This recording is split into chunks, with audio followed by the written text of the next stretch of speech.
እንኳን ለጻድቁ አባታችን ለአቡነ ሀብተ ማርያም ወርሃዊ ክብረ በዓል በሰላም አደረሰን።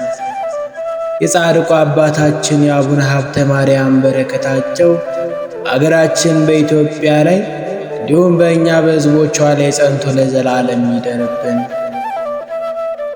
በስመ አብ ወወልድ ወመንፈስ ቅዱስ አሐዱ አምላክ አሜን።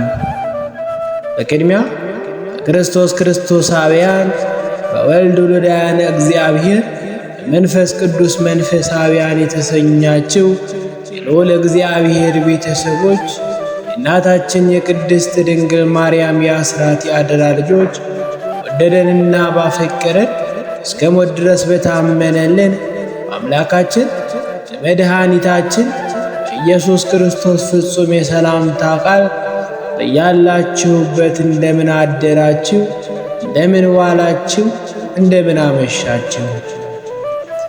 አሜን። እግዚአብሔር ይመስገን ብለን እንድናመሰግነው ዕድሜያችን ላይ ይህችን ሰዓት የጨመረልን አባቶቻችን አምላክ የእኛም አምላክ ቅዱስ እግዚአብሔር ስሙ የተመሰገነ ይሆንልን። እናታችን ቅድስት ድንግል ማርያም ስለ ስሟ፣ ስለ ክብሯ፣ ስለ አማላጅነቷ የተመሰገነችና የተወደሰች ትሆንልን። ጻድቃን ሰማዕታት፣ መላእክት፣ አበው አባቶቻችንና ቅዱሳን እናቶቻችን እርሱ ባለቤቱ ባከበራቸው መጠን የተመሰገኑና የተወደሱ ይሆንልን።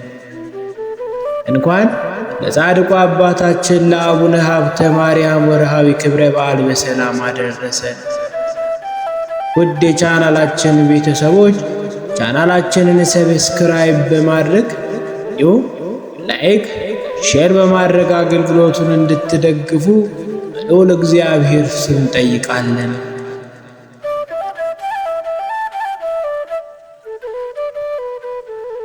በዕለተ ቅዳሜ የሚነበብ የአቡነ ሀብተ ማርያም ገድል።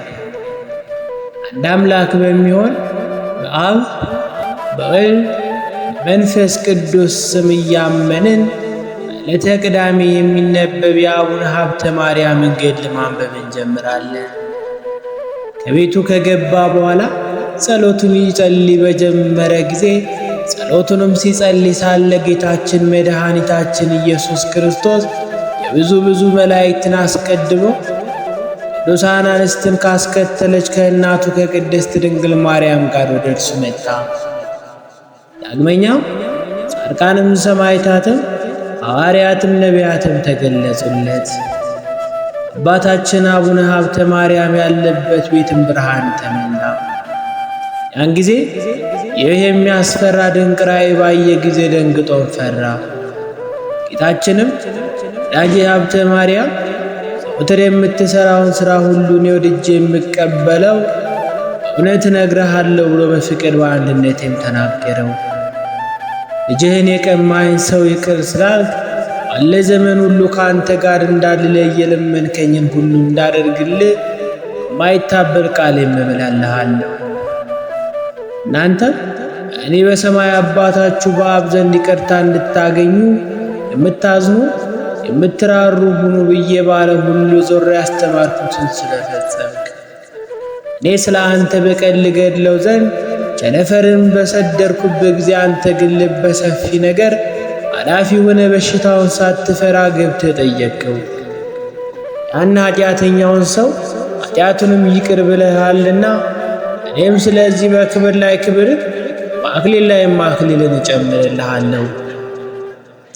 እኔ የሰጠውህን ቃል ኪዳን ተስፋ አድርጎ መጽሐፈ ገድልህን ለሚጽፈው ለሚያጽፈው ዕለት በሚገኝበት ስሙን በመንግሥተ ሰማያት በእውነት እጽፋለሁ።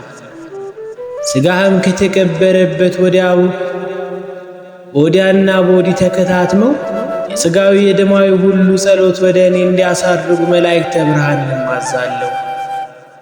እዚያ የተደረገውን ይዞ አንተን ያከበረውንም አከብረዋለሁ። አንተን የወደደውንም እኔንም መውደዱ ነውና የሰጠውን ቃል ኪዳን አስቦ ለቤተ ክርስቲያን ቅባ ዘይትን፣ ወይንን፣ ዕጣንን፣ ኅብስትን እስከ ቀዝቃዛ ውሃ ድረስ በአንተ ስም መባ የሰጠውን ሁሉ የወደደውንም ሁሉ አድርግለታለሁ። መንግሥተ ሰማያትን ከወዳጁ ከቅዱሳን ጋር ደስ አሰኘዋለሁ።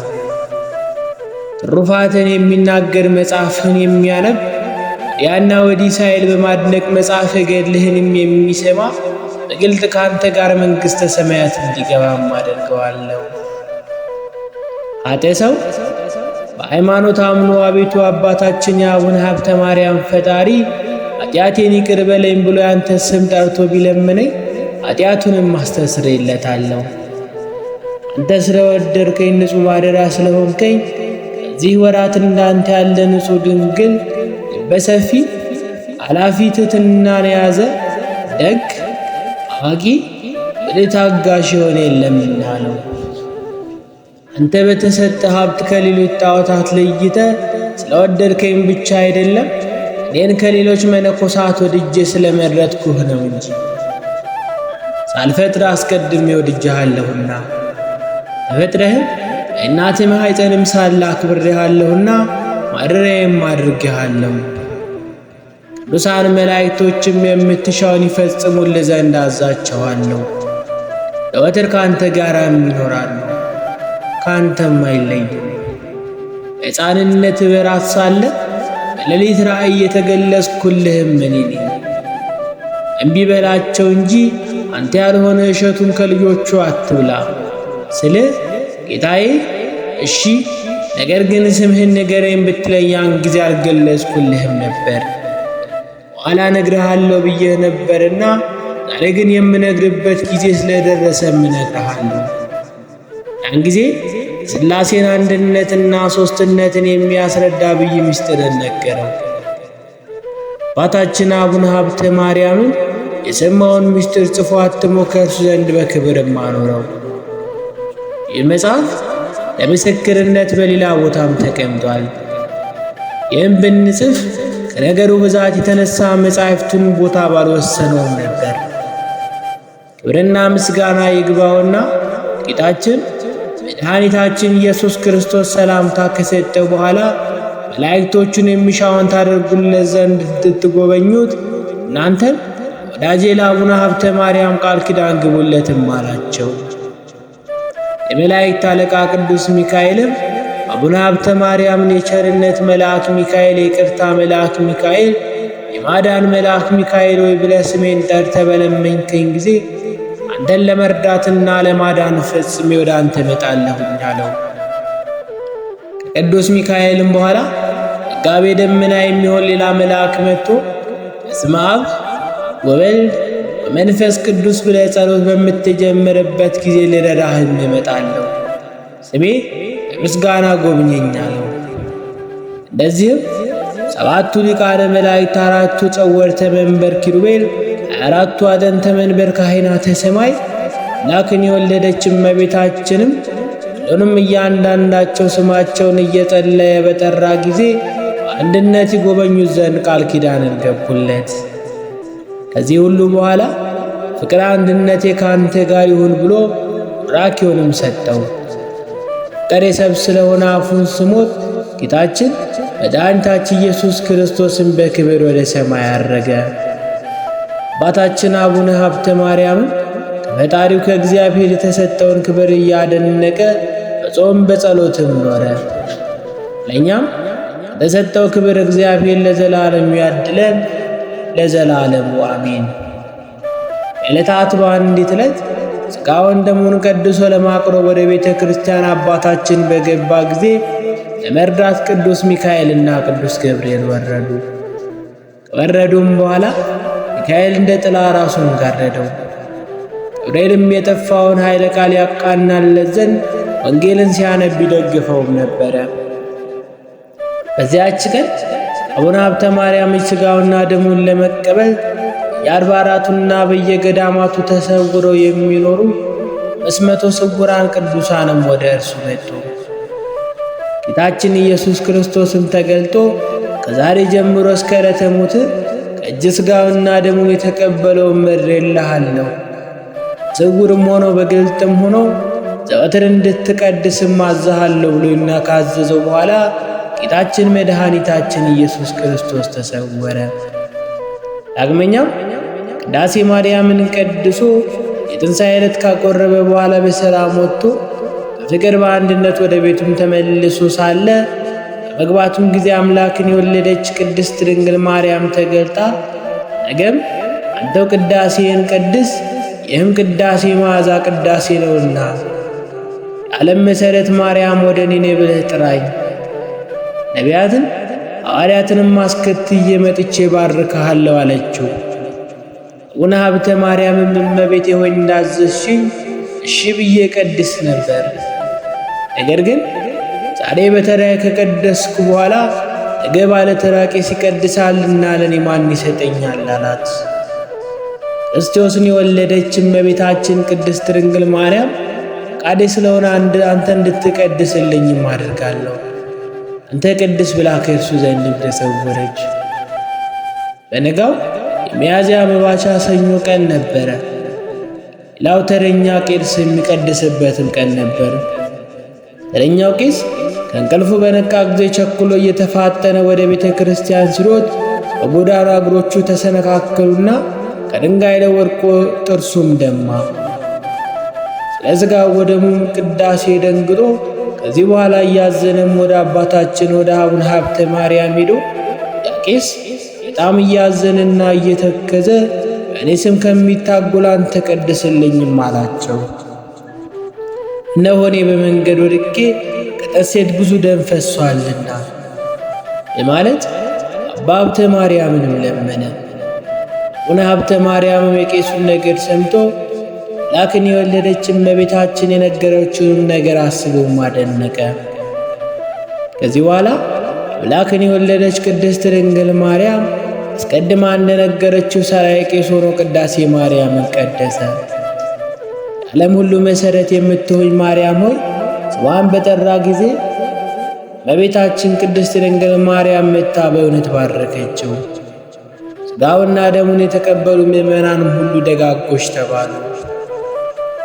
በዚያን ጊዜ እግዚአብሔር በኢትዮጵያ ሀገር ላይ ሃይማኖቱ የቀና ናዖድ የሚባል ንጉሥንም አነገሠ። 18 ዓመት ወደ እግዚአብሔር ከጮኹ በኋላ ለእስራኤል ድኅነትን እንደሰጣቸው የሞዓብ ሰዎች አገዛዝ ባጠኑባቸው ጊዜ ጦርነትን ባስነሱባቸው ጊዜ እግዚአብሔርም ጩኸታቸውን ሰምቶ 2 እጅ ቀኝ የሆነ የጌራ ልጅ ናዖድን መድኃኒት አድርጎ ማስነሳላቸው። እርሱ ፍጹም ነፃነት የሚያወጣ መድኃኒትን አገኙ። ልደቱን ለካዱ ለአይሁድ የጌራ ልጅ ናዖድን 80 ዘመን እንዳነገሰላቸው ለዚህም ሁሉ እግዚአብሔር የኢትዮጵያን ንጉሥ ናዖድንም አነገሠ። ናዖድ ውር የሚሆን አባ ሀብተ ማርያም ግን እህል ሳይቀምስ በመጾሙ ሥጋው ከአጥንቱ ጋር ተጣበቀ። ጌታም ተገልጦ ለንጉሡ ወደ ናዖድ ሂደ የገለጽኩልህን የሚስጥር መጽሐፍ ስጠውና በአገርህም መብረቅ አመጣለሁ ብለህ ንገረውም አለው። ምክንያቱም እግዚአብሔርን የሚያስቆጣ ሥራ በሀገር ሁሉ ተሰርቷልና።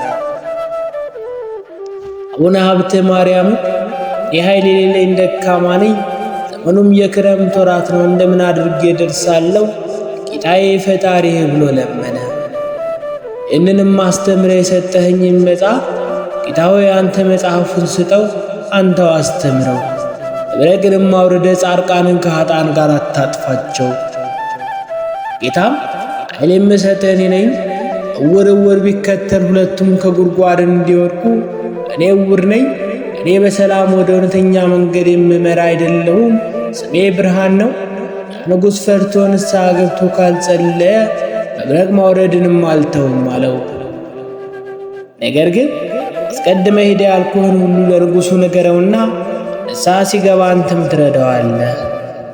ከዚህ በኋላ ጌታችን ሌላ ቃል አዞት ከእርሱም ተሰወረ። አባታችን አቡነ ሀብተ ማርያም ግን የጌታን ቃል ፈርቶ የተፋጠነ ወደ ንጉሡም ሄደ። በደረሰም ጊዜ ጌታ የሰጠውን መጽሐፍ ሰጥቶም አስተማረው፣ የላከውንም ሁሉ ነገረው። የመብረቁንም መውረድ አስመልክቶም አስረዳው። ንጉሡም መልእክቱን ከሰማ በኋላ ይህንንም መጽሐፍ ተቀብሎ ከእግዚአብሔር እንደታዘዘው አውቆ ደንግጦም አዘነ። ከዚህ በኋላ የዚህም መጽሐፍ ትርጓሜ የሚያውቅ ካህናትም አንዱን ጠርቶ ንጉሡም እስኪ ይህንን መልእክት መጽሐፍ መርምረ ምስጢሩን ንገረኝ። ካህኑ መርምሮ ትእዛዙን ለንጉሡ ነገረው። ንጉሡም አቡነ ሀብተ ማርያም ያለንባቸው ዘመናት ክፉ እንዳይሆኑ ስለ እኛ ተጸልይልን እንጂ አንተ ካልጸለይክልን ሀገራችን ከመከራ አትድንም አለው። አባታችን አቡነ ሀብተ ማርያም እግዚአብሔር እርዳን እንጂ አሁን እንጸልያለሁ አለው። ከዚህም በኋላ ንጉሡ ለአቡነ ሀብተ ማርያም ሥራው ልዩ የሆነ የከበረ መስቀልን ሰጥቶ አባቴ ሆይ መስቀሉን ባየህ ቁጥር ክብርት በምትሆን ጸሎትህ አስበኝ። አባታችን አቡነ ሀብተ ማርያምም መስቀሉን አክብሮ ከተቀበለ በኋላ ንጉሡን ያጸናው፣ ጠላቱንም ድል እንዲያደርግ በጸሎቱም ይረዳው ነበር። ከዚህም በኋላ አባታችን አቡነ ሀብተ ማርያም ከንጉሡ ተሰናብቶ ተመልሶ ወደ ቤቱም ገባ። ንጉሡም ስለ አማጸነው ቃሉ እንደ ልማዱ በጾም በጸሎት በስግደት ጽኑ በሆነ ለቅሶ ዘወትር እየጸለየ በትጋት ኖረ። ጸሎቱንም ከፈጸመ በኋላ ዳግመኛ ጌታ አቡነ ሀብተ ማርያምን ንጉሡን ሥራህና ድካምን አይቼሃለሁ፣ ጸሎትንም ተቀብዬሃለሁ በለው። የቸነፈር ጥቂት ሰዎች ይሞታሉ እንጂ መቅሰፍተ መዓቴ ከአንተን ከአገር የታዘዘብህ መቅሰፍቱ ይርቃል በለው አለው። አባታችን አቡነ ሀብተ ማርያምም ስለ ንጉሡ ነገር ጌታ የነገራቸውን ሰምቶ ወደ ንጉሡም ላከ። ኢያሱ ልኮ ወደ ንጉሡ ሄዶ የተላከውን መልእክትም ለንጉሡ ነገረው። ንጉሡም ይህንን ሰምቶ እጅጉን ደስ አለው። ንጉሡ አንዱን በመስቀል ለመምህሩ ከሰላምታ ጋር ሰደደለት። አንዱን መስቀል መልእክተኛ ለአባ ለኢያሱ ለራስ ይሁን ብሎ ሰጠው። እርሱም ንጉሡ የላከለትን ለመምህሩም አደረሰ። አባ ሀብተ ማርያምም ንጉሡ የተደረጉትን ተአምራቶች ለወዳጁ ምስጢርን የሚገልጥ የእግዚአብሔርንም ሥራ አደነቁ። ከዚህም በኋላ ንጉሡ ሀገር መብረቅ ቸነፈር መጥቶ ጻድቁ በተናገሩት ምልክት ጥቂት ሰውን ገደለ። ይህ በተደረገ ጊዜ የተሰወረውን የሚያውቁ አቡነ ሀብተ ማርያም ሁሉ እንዲደረግ አወቀ። የጻድቁ ልመናውና ክብሩ ይደርብን።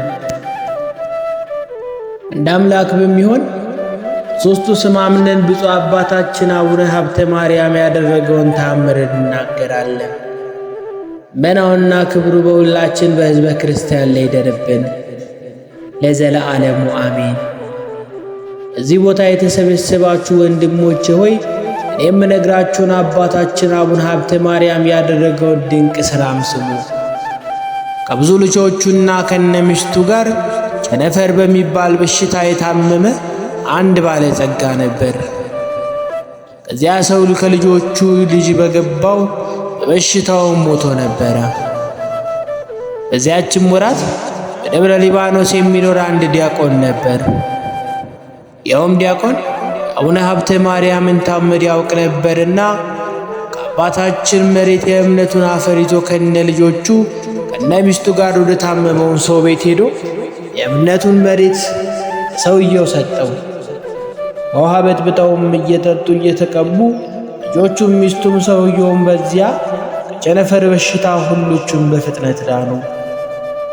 ለዘላለሙ ልመናውና ክብሩ ይደርብንና ተአምራቱን የሰማን እኛም የአቡነ ሀብተ ማርያም እንደዚሁ በነፍስ በሥጋ ያድነን፣ አሜን። ልመናውና ክብሩ በእውነት ይደርብንና ዳግመኛም አባታችን አቡነ ሀብተ ማርያም ያደረገው ተአምር ይህ ነው። እንደ አምላክ በሚሆን በሦስቱ ስም አምነን ብፁዕ አባታችን አቡነ ሀብተ ማርያም ያደረገውን ተአምር እናነባለን።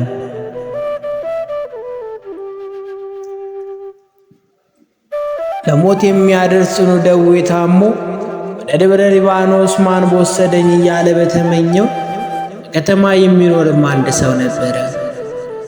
ከደዌው ጽናት የተነሳ ያ ሰው ተኝቶ ሲጨነቅ አንድ ሰው አባታችን የአቡነ ሀብተ ማርያም የአፈሩ እምነት ይዞ ወደ ታማሚው ሰውዬ ቤት በድንገት መጣ። ከዚህ በኋላ አቡነ ሀብተ ማርያም አፈሩ በውሃ በጥብጦም ባጠጣው ጊዜ ከዚህ በኋላ ያ በሽተኛ ሰው ትንሽ ተኝቶ ፈጥኖ ተነሳ። አንድ መልኩ ያማረ መነኩሴ በሕልሜ ወደ እኔ መጥቶ በተኛሁበት በነጭ ጭራ ጥፍሮቹን ከሰውነቴ ያራገፈልኝ ነው። ከበሽታ ሁሉ ፈጽመህ ዳንክ፣ ከመኝታህም ተነሳለኝ። ይህንን ሰምቶ ደስ እያለው ተነስቶ ወደ ቤት ውስጥ እየተመላለሰም ሲሄድ ዘመዶቹ ጎረቤቶቹም ይህንን ተአምር አይተው ፈጽሞ አደነቁና እግዚአብሔርንም አመሰገኑ። አባታችን አቡነ ሀብተ ማርያምንም አደነቁ። በሽተኞችን ሁሉ የሚፈውስ ሁላችን አባት የአቡነ ሀብተ ማርያም በረከት ሁላችን ላይ በእውነት ጸንቶ ይደርብን። አነሳስቶም ላስጀመረን አስጀምሮም ላስፈጸመን አባታችን ለአቡነ ሀብተ ማርያም አምላክ ቅዱስ እግዚአብሔር ምስጋና ይሁን። ስብሐት ለእግዚአብሔር ወለወላዲቱ ድንግል ወለመስቀሉ ክቡር። እንኳን ለጻድቁ አባታችን ለአቡነ ሀብተ ማርያም ወርሃዊ ክብረ በዓል በሰላም አደረሰን። የጻድቁ አባታችን የአቡነ ሀብተ ማርያም በረከታቸው በአገራችን በኢትዮጵያ ላይ እንዲሁም በእኛ በሕዝቦቿ ላይ ጸንቶ ለዘላለም ይደርብን። በስመ አብ ወወልድ ወመንፈስ ቅዱስ አሐዱ አምላክ አሜን። በቅድሚያ ክርስቶስ ክርስቶሳውያን በወልድ ውሉዳነ እግዚአብሔር መንፈስ ቅዱስ መንፈሳውያን የተሰኛችው የልዑል እግዚአብሔር ቤተሰቦች የእናታችን የቅድስት ድንግል ማርያም የአስራት የአደራ ልጆች ወደደንና ባፈቀረን እስከ ሞት ድረስ በታመነልን በአምላካችን በመድኃኒታችን በኢየሱስ ክርስቶስ ፍጹም የሰላምታ ቃል በያላችሁበት እንደምን አደራችሁ፣ እንደምን ዋላችሁ፣ እንደምን አመሻችሁ። አሜን። እግዚአብሔር ይመስገን ብለን እንድናመሰግነው ዕድሜያችን ላይ ይህችን ሰዓት የጨመረልን አባቶቻችን አምላክ የእኛም አምላክ ቅዱስ እግዚአብሔር ስሙ የተመሰገነ ይሆንልን። እናታችን ቅድስት ድንግል ማርያም ስለ ስሟ ስለ ክብሯ ስለ አማላጅነቷ የተመሰገነችና የተወደሰች ትሆንልን። ጻድቃን ሰማዕታት፣ መላእክት፣ አበው አባቶቻችንና ቅዱሳን እናቶቻችን እርሱ ባለቤቱ ባከበራቸው መጠን የተመሰገኑና የተወደሱ ይሆንልን። እንኳን ለጻድቁ አባታችን ለአቡነ ሀብተ ማርያም ወርሃዊ ክብረ በዓል በሰላም አደረሰን። ውድ የቻናላችን ቤተሰቦች ቻናላችንን ሰብስክራይብ በማድረግ እንዲሁም ላይክ፣ ሼር በማድረግ አገልግሎቱን እንድትደግፉ በልዑል እግዚአብሔር ስም እንጠይቃለን።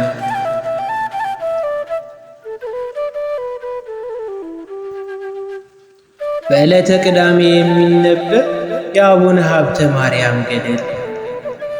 አንድ አምላክ በሚሆን በአብ በወልድ በመንፈስ ቅዱስ ስም እያመንን በዕለተ ቅዳሜ የሚነበብ የአቡነ ሀብተ ማርያምን ገድል ማንበብ እንጀምራለን። ከቤቱ ከገባ በኋላ ጸሎቱን ይጸልይ በጀመረ ጊዜ ጸሎቱንም ሲጸልይ ሳለ ጌታችን መድኃኒታችን ኢየሱስ ክርስቶስ የብዙ መላእክትን አስቀድሞ ቅዱሳን አንስትን ካስከተለች ከእናቱ ከቅድስት ድንግል ማርያም ጋር ወደ እርሱ መጣ። ዳግመኛም ጻድቃንም ሰማዕታትም ሐዋርያትም ነቢያትም ተገለጹለት። አባታችን አቡነ ሀብተ ማርያም ያለበት ቤትም ብርሃን ተመላ። ያን ጊዜ ይህ የሚያስፈራ ድንቅ ራእይ ባየ ጊዜ ደንግጦም ፈራ። ጌታችንም ወዳጄ ሀብተ ማርያም ዘወትር የምትሠራውን ሥራ ሁሉ እኔ ወድጄ የምቀበለው በእውነት እነግርሃለሁ ብሎ በፍቅር በአንድነትም ተናገረው። ልጅህን የቀማኝ ሰው ይቅር ስላልክ ባለ ዘመን ሁሉ ከአንተ ጋር እንዳልለይ የለመንከኝን ሁሉ እንዳደርግልህ የማይታበል ቃል እምላለሃለሁ። እናንተም እኔ በሰማይ አባታችሁ በአብ ዘንድ ይቅርታ እንድታገኙ የምታዝኑ የምትራሩ ሁኑ ብዬ ባለ ሁሉ ዞሬ ያስተማርኩትን ስለፈጸምክ እኔ ስለ አንተ በቀል ልገድለው ዘንድ ቸነፈርን በሰደርኩበት ጊዜ አንተ ግን ልበ ሰፊ ነገር ኃላፊ ሆነ በሽታውን ሳትፈራ ገብተህ ጠየቅከው። ያን ኃጢአተኛውን ሰው ኃጢአቱንም ይቅር ብለሃልና እኔም ስለዚህ በክብር ላይ ክብር በአክሊል ላይም አክሊልን እጨምርልሃለሁ። እኔ የሰጠውህን ቃል ኪዳን ተስፋ አድርጎ መጽሐፈ ገድልህን ለሚጽፈው ለሚያጽፈው ዕለት በሚገኝበት ስሙን በመንግሥተ ሰማያት በእውነት እጽፋለሁ። ሥጋህም ከተቀበረበት ወዲያና በወዲህ ተከታትመው የሥጋዊ የደማዊ ሁሉ ጸሎት ወደ እኔ እንዲያሳርጉ መላእክተ ብርሃንን አዛለሁ። እዚያ የተደረገውን ይዞ አንተን ያከበረውንም አከብረዋለሁ። አንተን የወደደውንም እኔንም መውደዱ ነውና የሰጠውን ቃል ኪዳን አስቦ ቤተ ክርስቲያን ቅባ ዘይትን፣ ወይንን፣ ዕጣንን፣ ኅብስትን እስከ ቀዝቃዛ ውሃ ድረስ በአንተ ስም መባ የሰጠውን ሁሉ የወደደውንም ሁሉ አድርግለታለሁ። መንግሥተ ሰማያትን ከወዳጁ ከቅዱሳን ጋር ደስ አሰኘዋለሁ።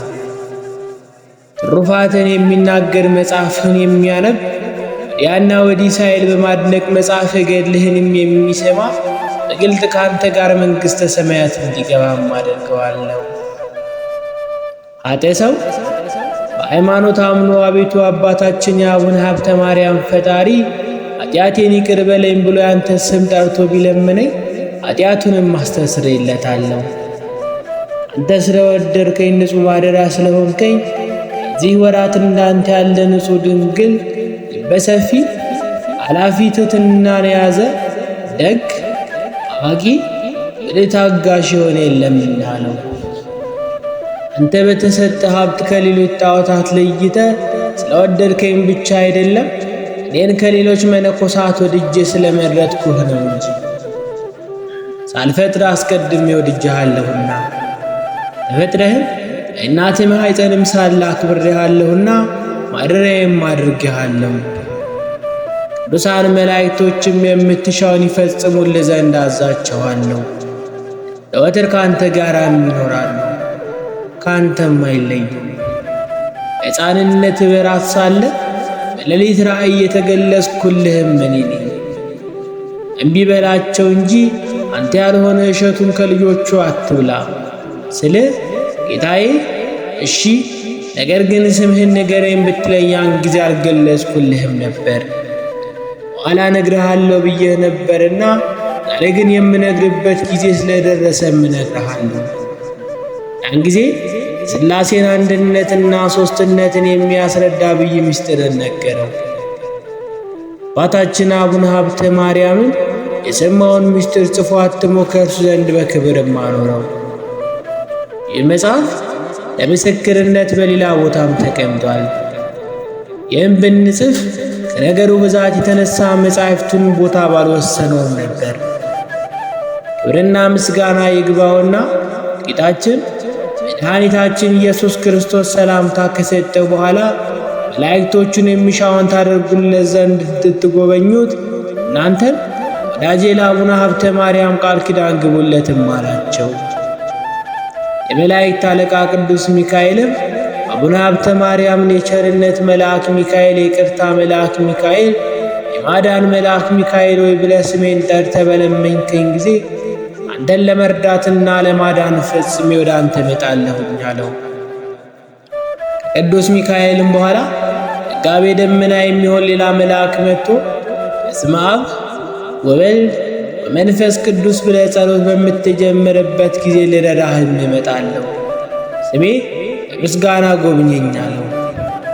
እንደዚህም ሰባቱ ሊቃነ መላእክት፣ አራቱ ጸወርተ መንበር ኪሩቤል፣ 24ቱ አጠንተ መንበር ካህናተ ሰማይ አምላክን የወለደች እመቤታችንም ሁሉንም እያንዳንዳቸው ስማቸውን እየጸለየ በጠራ ጊዜ በአንድነት ይጎበኙት ዘንድ ቃል ኪዳንን ገቡለት።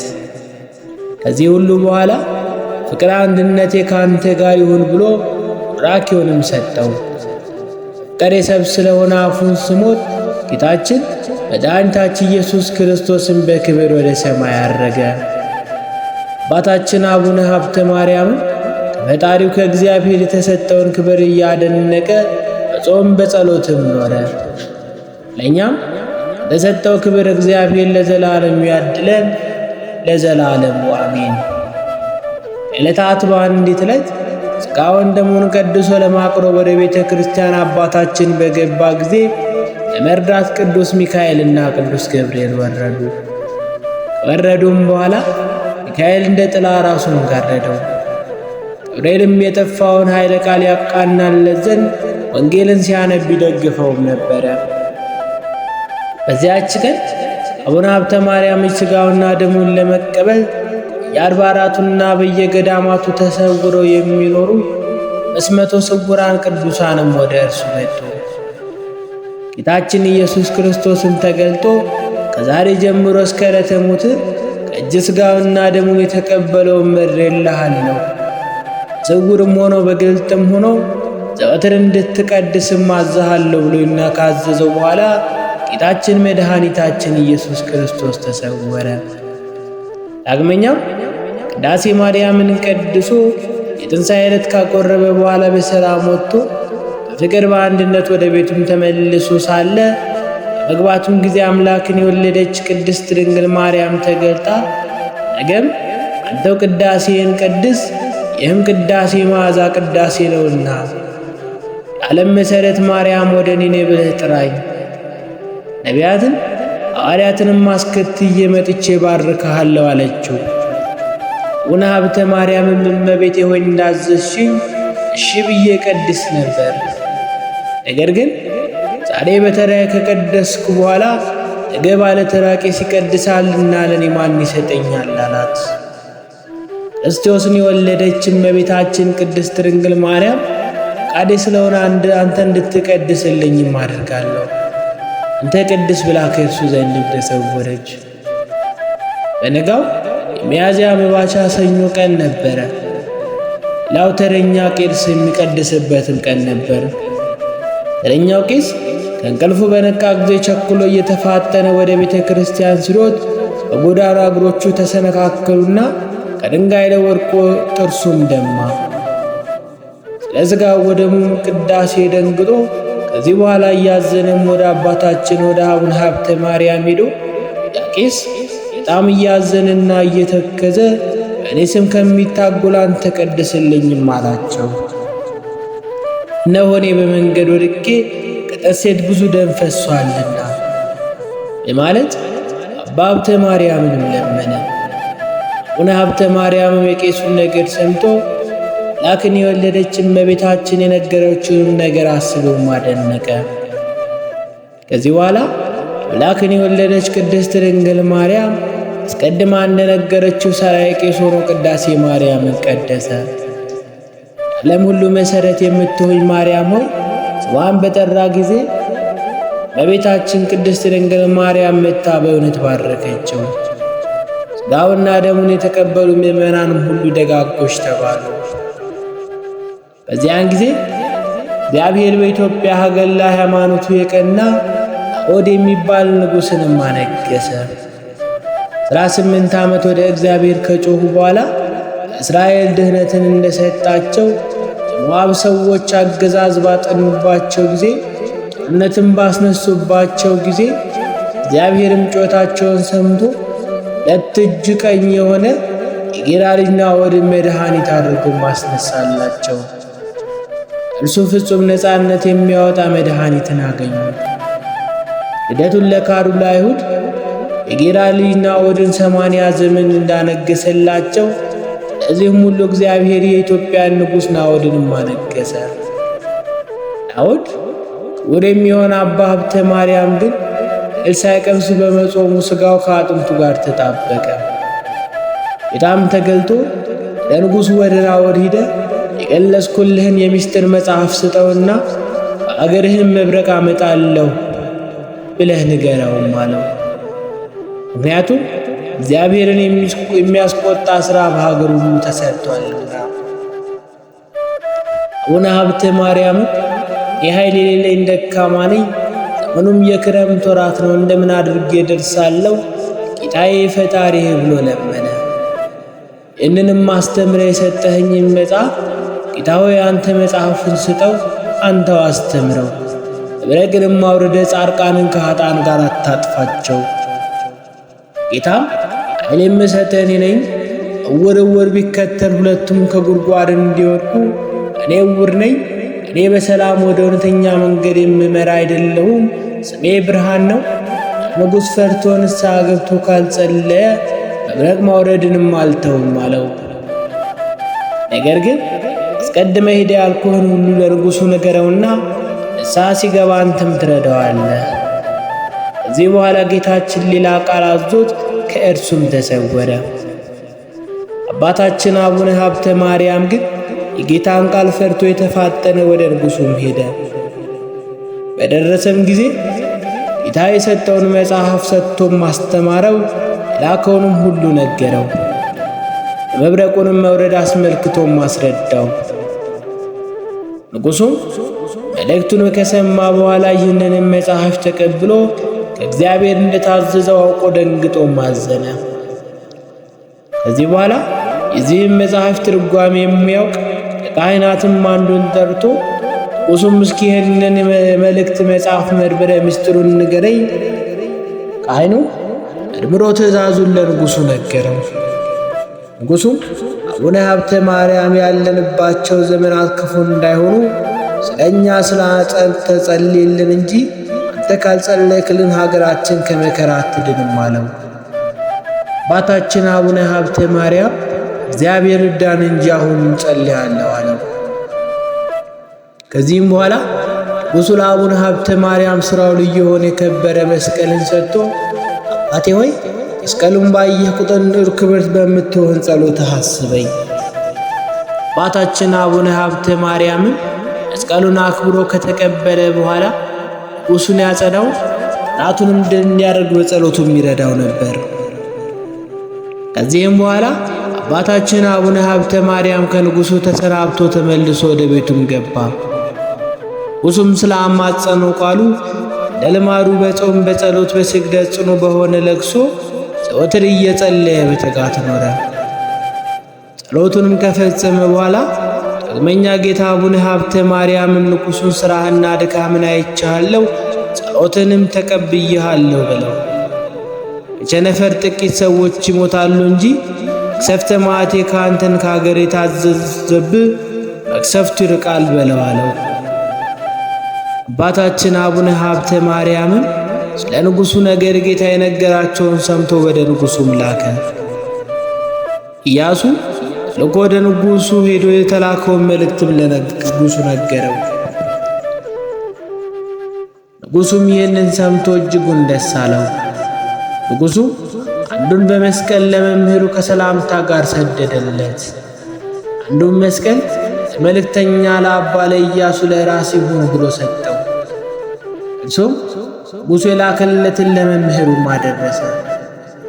አባ ሀብተ ማርያምም ንጉሡ የተደረጉትን ተአምራቶች ለወዳጁ ምስጢር የሚገልጥ የእግዚአብሔርንም ሥራ አደነቁ። ከዚህም በኋላ ንጉሡ ሀገር መብረቅ ቸነፈር መጥቶ ጻድቁ በተናገሩት ምልክት ጥቂት ሰውን ገደለ። ይህ በተደረገ ጊዜ የተሰወረውን የሚያውቁ አቡነ ሀብተ ማርያም ሁሉ እንዲደረግ አወቀ። የጻድቁ ልመናውና ክብሩ ይደርብን። እንደ አምላክ በሚሆን ሦስቱ ስም አምነን ብፁዕ አባታችን አቡነ ሀብተ ማርያም ያደረገውን ተአምር እናገራለን። ልመናውና ክብሩ በሁላችን በሕዝበ ክርስቲያን ላይ ይደርብን ለዘለዓለሙ አሜን። እዚህ ቦታ የተሰበሰባችሁ ወንድሞቼ ሆይ እኔ የምነግራችሁን አባታችን አቡነ ሀብተ ማርያም ያደረገውን ድንቅ ሥራም ስሙ። ከብዙ ልጆቹና ከነሚስቱ ጋር ቸነፈር በሚባል በሽታ የታመመ አንድ ባለጸጋ ነበር። እዚያ ሰው ከልጆቹ ልጅ በገባው በበሽታው ሞቶ ነበረ። በዚያችም ወራት በደብረ ሊባኖስ የሚኖር አንድ ዲያቆን ነበር። ይኸውም ዲያቆን አቡነ ሀብተ ማርያምን ታምር ያውቅ ነበርና ከአባታችን መሬት የእምነቱን አፈር ይዞ ከነ ልጆቹ ከነ ሚስቱ ጋር ወደ ታመመውን ሰው ቤት ሄዶ የእምነቱን መሬት ሰውየው ሰጠው። በውሃ በጥብጠውም እየጠጡ እየተቀቡ ልጆቹም ሚስቱም ሰውየውም በዚያ ከቸነፈር በሽታ ሁሎቹም በፍጥነት ዳኑ። ለዘላለሙ ልመናውና ክብሩ ይደርብንና ተአምራቱን የሰማን እኛም የአቡነ ሀብተ ማርያም እንደዚሁ በነፍስ በሥጋ ያድነን። አሜን። መናውና ክብሩ በእውነት ይደርብንና ዳግመኛም አባታችን አቡነ ሀብተ ማርያም ያደረገው ተአምር ይህ ነው። እንደ አምላክ በሚሆን በሦስቱ ስም አምነን ብፁዕ አባታችን አቡነ ሀብተ ማርያም ያደረገውን ተአምር እናነባለን።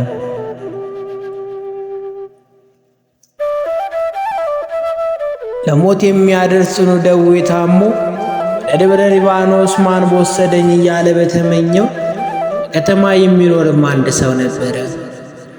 ከደዌው ጽናት የተነሳ ያ ሰው ተኝቶ ሲጨነቅ አንድ ሰው አባታችን የአቡነ ሀብተ ማርያም የአፈር እምነት ይዞ ወደ ታማሚው ሰውዬ ቤት በድንገት መጣ።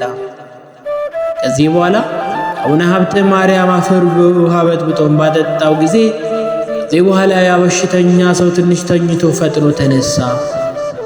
አንድ መልኩ ያማረ መነኩሴ በሕልሜ ወደ እኔ መጥቶ በተኛሁበት በነጭ ጭራ ጥቁሮቹን ትል ከሰውነት ያራገፈልኝ ነው።